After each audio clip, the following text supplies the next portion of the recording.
ఇప్పటి వరకు జరిగిందంతా గమనిస్తుంటే గంగకి ఏర్పడుతున్న సమస్యలకి మన ఫ్యామిలీకి ఏదైనా ఇంటర్లింక్ ఉందేమో అని అనుమానంగా ఉంది పెదనాన్న.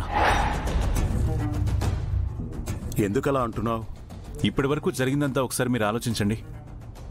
మన సూపర్ మార్కెట్లో జాయిన్ అవ్వగానే గంగ కిడ్నాప్ జరిగింది. తర్వాత పెళ్లి పేరుతో గంగని ట్రాప్ చేశారు. ఫైనల్గా మిమ్మల్ని కూడా కలవనివ్వలేదు. ఇదంతా కాకుండా నన్ను పోలీస్ స్టేషన్లో లాక్ చేయడం కూడా గంగని కాపాడకూడదనే ఉద్దేశంతోనే చేశారనిపిస్తోంది.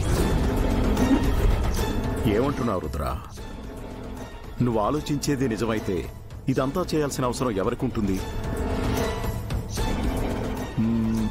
అయినా గంగకి శత్రువులెవరుంటారు? పోనీ నీ అపోనెంట్స్ ఎవరైనా చేసుంటారా? గంగని వాళ్ళు ట్రాప్ చేయాల్సిన అవసరం ఏముంటుంది?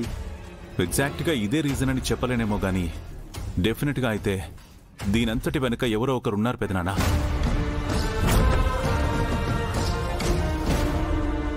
వాళ్ళు మనల్ని టార్గెట్ చేసి గంగని ట్రాప్ చేశారో, లేక గంగని టార్గెట్ చేసి మనం గంగకి హెల్ప్ చేయకూడదని ప్లాన్ చేశారో అర్థం కావడం లేదు.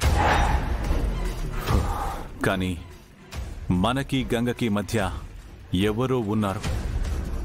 అదెవరో తెలుసుకోవాలంటే మనకున్న ఒకే ఒక్క సోర్స్ గంగ వాళ్ళ నాన్న.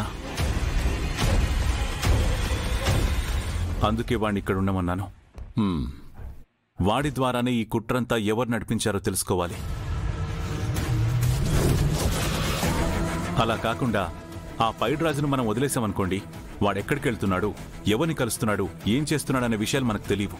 అది తెలియాలంటే వాడిని ఫాలోఅప్ చేస్తూ ఎవరో ఒక మనిషిని అరేంజ్ చేయాలి.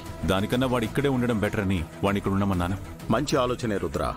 కానీ అతని ద్వారా నిజం రాబట్టడం కూడా అంత ఈజీ కాదు కదా. చాలా తెలివిగా రాబట్టాలి.